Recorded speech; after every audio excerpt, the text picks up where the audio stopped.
So as expected जो PF withdrawal के नए रूल्स हैं वो फाइनली इंप्लीमेंट हो चुके हैं और वेबसाइट के ऊपर फाइनली अपडेट भी हो चुके हैं। और जो आपको पुराने काफ़ी सारे पैराज देखने को मिलते थे ड्यूरिंग सर्विस, अगर आप एडवांस विड्रॉल करने जाते थे तो उनको समराइज़ कर दिया है मेजरली 5 कैटेगरीज के अंदर, जिसमें से 3 एसेंशियल नीड्स में आते हैं, जैसे इलनेस हो गया, एजुकेशन हो गया, मैरिज हो गया। इसके अलावा आपको हाउसिंग नीड्स का एक पैरा देखने को मिलेगा और साथ में एक स्पेशल सर्कमस्टेंसेज का पैरा देखने को मिल जाएगा।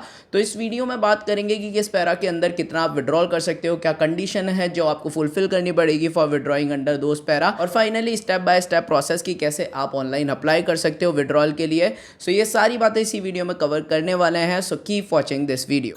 देखो, आपको काफ़ी सारे वीडियोस ये क्लेम करते हुए मिल जाएंगे कि आप अपना 100% अमाउंट विड्रॉल कर सकते हो ड्यूरिंग सर्विस अपने ईपीएफ अकाउंट से, जबकि वो सच बिल्कुल भी नहीं है। स्पेशली जो मीडिया हाउसेस के यूट्यूब चैनल है उनको आप कंप्लीटली इग्नोर मारो। They are saying anything about EPF rules and EPF withdrawal without having any backing by the official circular और एनी अदर प्रेस रिलीजेस। तो आप उनको कंप्लीटली इग्नोर मार सकते हो। और मैं इन दिस वीडियो आपको एक्चुअल प्रेस रिलीज जो कि गवर्नमेंट ने खुद से पब्लिश की थी अक्टूबर 2025 के अंदर, उसके अकॉर्डिंग जो नए वेबसाइट के अंदर अपडेट्स हुए हैं और पोर्टल भी उसी हिसाब से बिहेव कर रहा है। मैं आपको इसके स्क्रीनशॉट्स भी दिखाऊंगा लाइव एग्जांपल के साथ में कि कैसे कितना आप किस पैरा के अंदर विड्रॉल कर सकते हो और आपका फुल एंड फाइनल विड्रॉल की जो कंडीशंस वगैरह है वो क्या है, और step by step process last में वो भी बताने वाला हूँ कि कैसे अप्लाई कर सकते हो। Now let's begin with the form 31। So during service आपको जब भी अपने पीएफ अकाउंट से विड्रॉल करना होता है तो आपको क्लेम फॉर्म 31 लगाना होता है, जिसके अंदर आपको मल्टीपल पैरास दिए जाते थे जिनको समराइज कर दिया गया है सिर्फ 5 पैरास के अंदर, जिसके अंदर आप देख सकते हो 3 पैरास एसेंशियल नीड्स के अंतर्गत आते हैं जैसा कि इलनेस, मैरिज और एजुकेशन, और यहाँ पे आप देख सकते हो इसके अलावा 2 पैरास और हैं हाउसिंग रिलेटेड नीड्स और स्पेशल सर्कमस्टेंसेस। नाउ ये फॉर्म 31 सेलेक्ट करने के बाद में आपको नए पैरास ये वाले देखने को मिल जाएंगे। अब अच्छी बात यह है कि पहले हर पैरा के लिए अलग अलग टाइम फ्रेम की रिक्वायरमेंट होती थी to become eligible, but in this case ये पांचों ही पैरा के लिए एलिजिबिलिटी क्राइटेरिया सेम है बिल्कुल, और वो है 1 साल की सर्विस आपकी कंप्लीट होनी चाहिए। यानी अगर आप इनमें से किसी भी पैरा को अप्लाई करना चाहते हो, ड्यूरिंग सर्विस विड्रॉल करना चाहते हो, तो मिनिमम 1 साल की सर्विस रिक्वायर्ड है, उसके बाद ही आप विड्रॉल कर सकते हो। उसके बाद में अगर बात की जाए इस बात की कि कितना अमाउंट आप विड्रॉल कर सकते हो इनके अंदर से, तो इसके लिए मैं आपको उस प्रेस रिलीज के ऊपर लेकर के चलता हूँ जो गवर्नमेंट ने पब्लिश की थी और उसके बेसिस पे बताता हूँ। So as you can see ये जो प्रेस रिलीज है वो 15 अक्टूबर 2025 के ऊपर जो है वो पब्लिश की गई थी, जिसके अंदर 75% एलिजिबल अमाउंट का जो है वो विड्रॉएबल रहेगी। इसका कॉन्सेप्ट जो है ईपीएफओ ने लॉन्च किया था। दैट मीन्स कि आप को सिर्फ ईपीएफ अमाउंट का यानी एम्प्लॉय प्लस एम्प्लॉयर शेयर का with interest and 75% of that particular amount he withdrawable होगा। उससे ज्यादा अमाउंट आप विड्रॉल नहीं कर सकते, और at any given point of time 25% balance तो आपको मेंटेन करना ही होगा। और ये लाइन अलग से भी हाईलाइट करके यहाँ पे नीचे लिखी गई है, जैसा कि आप देख सकते हो, as per the CBT's decision 25% of the contribution needs to be retained to ensure the respectable corpus at retirement age a safety net and to provide long term social security. तो यहाँ पे 25% ऑफ योर ईपीएफ बैलेंस यानी employee plus employer share with interest आपको हमेशा रखना ही रखना पड़ेगा अपने ईपीएफ अकाउंट के अंदर। और इन पांचों पैरास के थ्रू आप अप्लाई कर रहे हो तो अप टू 75% अमाउंट ही आप अप्लाई कर सकते हो, और वो भी जब आपकी 1 साल की सर्विस कंप्लीट हो गई उसके बाद में। नाउ अगर ये डिस्कस किया जाए कि कितनी बार आप ये पैरास अप्लाई कर सकते हो, तो इसके लिए एक डिफरेंट प्रेस रिलीज पे मैं आपको लेके चलता हूँ। तो ये वाली जो प्रेस रिलीज है इसके अंदर जो कि 13 अक्टूबर 2025 को पब्लिश हुई थी ऑफिशियली, इसके अंदर आपको एक क्लियर हो जाएगा कि जो आपका एजुकेशन वाला पैरा है उसके अंदर आप अप टू 10 टाइम्स तक अप्लाई कर सकते हो, और जो मैरिज वाला पैरा है उसके अंदर अप टू 5 टाइम्स आप अप्लाई कर सकते हो। यानी इसके अलावा जो इलनेस पैरा है, स्पेशल सर्कमस्टेंसेस वाला पैरा है और जो आपका हाउसिंग नीड्स वाला पैरा है, उनके लिए कोई भी upper limit as of now declare नहीं की गई है either by the EPF department और any of the ministry press releases. तो आप अभी के लिए मान सकते हो कि आप अनलिमिटेड टाइम अप्लाई कर सकते हो, बट मेक श्योर आप सिर्फ 75% अमाउंट ही निकाल सकते हो of your EPF amount, that is employee plus employer share with interest, right. अब इसके बाद में फुल एंड फाइनल विड्रॉल की बात करते हैं। जैसे ही आप सर्विस छोड़ देते हो तो फुल एंड फाइनल विड्रॉल आप कब कर सकते हो, कैसे कर सकते हो, उसके बारे में बात करते हैं। तो अगेन मैं पुरानी वाली प्रेस रिलीज पे आ चुका हूं और इसके अंदर आपको एक लाइन देखने को मिलेगी हेडलाइंस के अंदर ही, that premature final settlement period extended to 12 months, यानी कि 1 साल तक premature full and final settlement का पीरियड बढ़ा दिया गया है। And this is referring to the EPF amount that is claim form 19 के अंतर्गत जो आपकी ईपीएफ अमाउंट होती थी completely employ share plus employer share with interest, उसकी यहाँ पे बात की जा रही है, वो आप 12 महीने के बाद में यानी 1 साल के बाद में ही विड्रॉल कर पाओगे, उससे पहले विड्रॉल नहीं कर पाओगे, जबकि पहले आप आफ्टर 60 डेज वो अप्लाई कर पाते थे। नाउ इसके अलावा कुछ स्पेशल सर्कमस्टेंसेस है जिसके अंतर्गत आप वो विड्रॉल कर सकते हो, जो कि यहाँ पे नीचे मेंशन है, मैं आपको बता भी देता हूँ। तो यहाँ पे आप देख सकते हो जो स्पेशल सर्कमस्टेंसेस है जिनके अंदर आप कंप्लीट विड्रॉल कर सकते हो, वो है आपका in case of retirement after attaining the 55 years of age, यानी 55 साल की एज के बाद में अगर आप रिटायरमेंट ले लेते हो तो आप कर सकते हो। परमानेंट डिसेबिलिटी हो जाती है तो आप ले सकते हो। इनकैपेसिटी टू वर्क हो जाता है, आप काम करने में असक्षम हो जाते हो तो आप ले सकते हो। रिट्रेंचमेंट यानी कि अगर ग्रुप फायरिंग आपकी कंपनी वालों ने की है, उसमें आपकी जॉब चली गई तो आप कर सकते हो। और वॉलंटरी रिटायरमेंट, या फिर आप इंडिया से छोड़ करके जा रहे हो, अब्रॉड शिफ्ट हो रहे हो, तो उस केस में आप कंप्लीट विड्रॉल कर सकते हो। उस केस में आपको ये जो 12 मंथ्स का लॉक इन पीरियड है यानी कि 1 साल का, उसका वेट करने की जरूरत नहीं है। So that is clear. इसके बाद में हम लोग पेंशन विड्रॉल की बात करते हैं जो फॉर्म 10C के अंतर्गत आती थी। तो उसको अप्लाई करने के लिए नाउ आपको 60 डेज की जगह 36 मंथ्स तक वेट करना पड़ेगा। और इस बात को सुन के हो सकता है काफी सारे लोगों को शॉक लगे, ऑल्दो हम लोग ये बात अपने प्रीवियस वीडियोस में भी बता चुके हैं कि जो पेंशन विड्रॉल का टाइम है वो 3 साल तक बढ़ा दिया गया है, फ्रॉम द 60 डेज यानी 2 महीने से बढ़ा करके 36 मंथ्स कर दिया गया है। और उसकी भी मैं आपको हाईलाइट करके लाइन दिखा देता हूँ।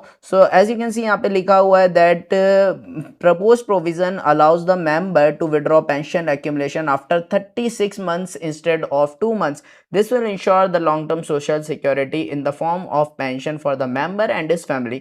Now ये कहना चाहते हैं कि जब भी आपका ईपीएफओ कंट्रीब्यूशन स्टॉप हो जाता है, पेंशन कंट्रीब्यूशन स्टॉप हो जाता है, उसके बाद में 3 साल तक आपको ईपीएफओ कवर्ड रखता है ईडीएलआई स्कीम में, ईपीएस स्कीम में। EDLI basically employees deposit linked insurance है और ईपीएस एम्प्लॉइज पेंशन स्कीम है, जिसके अंतर्गत अगर मान लो उन 3 साल के बीच में जब आपने जॉब छोड़ी थी, जब से लेकर के 3 साल तक के टाइम पीरियड की जो आपकी डेथ हो जाती है, तो आपके जो फैमिली मेंबर्स हैं वो ईपीएफओ डिपार्टमेंट से मंथली पेंशन के लिए अप्लाई कर सकते हैं। और जो ईडीएलआई मैंने आपको बताया, उस इंश्योरेंस का जो पैसा मिलता है 2.5 लाख से 7.5 लाख के बीच में, उस अमाउंट को भी क्लेम कर सकते हैं। सो इस वजह से गवर्नमेंट बोल रही है कि हम लोगों ने 3 साल तक का लॉक इन पीरियड लगा दिया, जिससे कि सोशल सिक्योरिटी बढ़ सके एम्प्लॉइज और उनकी फैमिली की। और इसका मैं एक आपको लाइव एग्जांपल भी दिखा देता हूं, पोर्टल्स भी ऐसे ही काम कर रहे हैं। तो एज यू कैन सी यहाँ पे एक मेंबर है जिसकी डेट ऑफ ज्वाइनिंग 27/3/2022 है और डेट ऑफ एग्जिट 30/4/2026 है, जब इसका 10C क्लेम फॉर्म अप्लाई किया गया for the pension withdrawal in one shot. तो वहां पे ये लाइन लिखी हुई आ रही है, you can't file a claim right now due to the waiting period rule,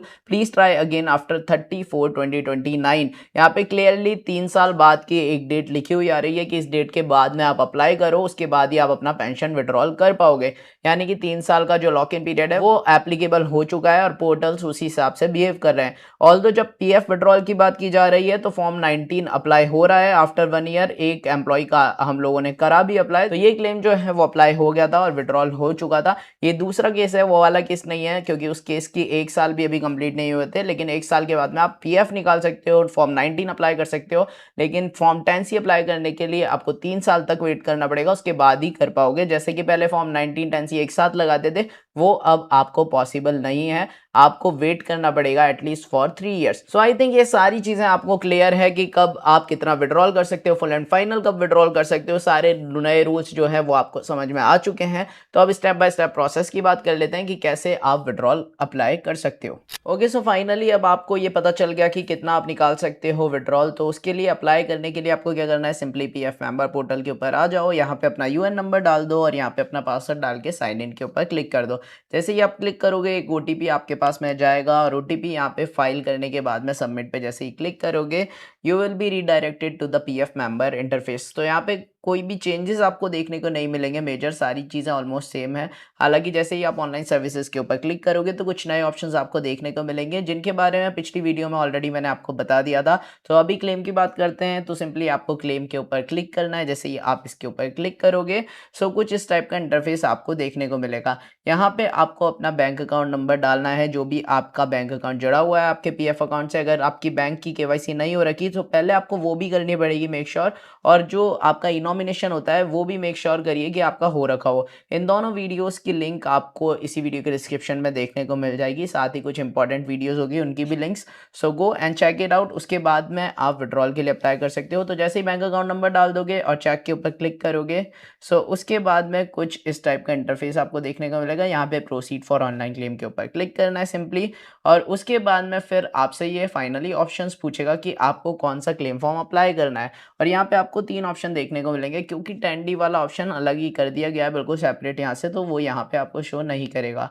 now इसमें से मान लो आप PF advance claim form 31 select करोगे, तो जैसे ही इसको आप सेलेक्ट करोगे तो कुछ इस टाइप से आपसे ये मेंबर आईडी पूछेगा कि किस मेंबर आईडी से आपको निकालना है, किस कंपनी की। तो वहाँ से आपको एलिजिबल सर्विसों में से एक सर्विस सेलेक्ट करनी है, और उसके बाद में फिर आपसे ये पर्पस पूछेगा जिसके थ्रू आपको विड्रॉल करना है। तो यहाँ पे आप देख सकते हो सारे नए वाले पैरा आपको देखने को मिल रहे हैं, जिनके अंदर क्या कंडीशन होती है विड्रॉल की वो मैंने ऑलरेडी बता दी। लेकिन एक और अच्छी चीज़ ये है कि आप जैसे ही कोई भी ऑप्शन सेलेक्ट करोगे, जैसे कि मैं यहाँ पे हाउसिंग नीड्स को अगर सेलेक्ट कर देता हूँ, तो आप देखोगे ऑटोमेटिकली ये एलिजिबल अमाउंट जो है, एलिजिबल क्लेम अमाउंट वो दिखा रहा है, यानी 55,198 ये पर्टिकुलर एम्प्लॉय निकाल सकता है।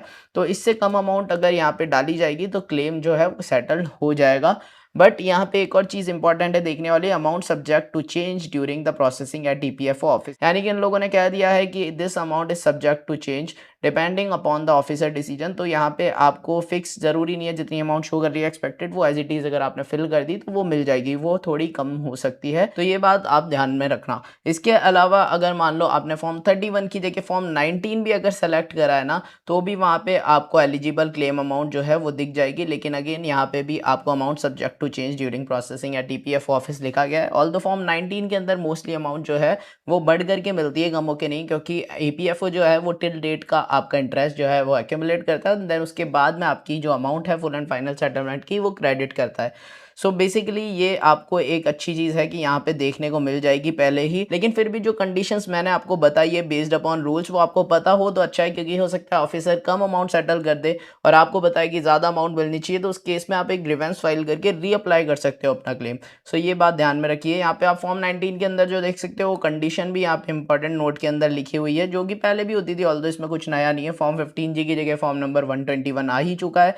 और अगर आपका ऐसा केस है जिसमें 5 साल से कम की सर्विस और 50,000 से ऊपर का अमाउंट है, तो उस केस में आपको फॉर्म नंबर 121 लगाना ही लगाना है। अगर आपकी सर्विस 5 साल से ज़्यादा की है, आप फिर आपकी जो पीएफ अमाउंट है वही 50,000 से कम की है, तो आप इस फॉर्म को अवॉइड कर सकते हो और सिंपली ये सारी चीज़ें डाल सकते हो। और यहाँ पे एक और अच्छी चीज़ है कि ये जो एड्रेस है वो आपने नॉमिनेशन करते टाइम पे अपना जो एड्रेस डाला था, ऑटोमेटिकली वो एड्रेस ये सीड कर लेगा, आपको मैनुअली डालने की ज़रूरत नहीं पड़ेगी।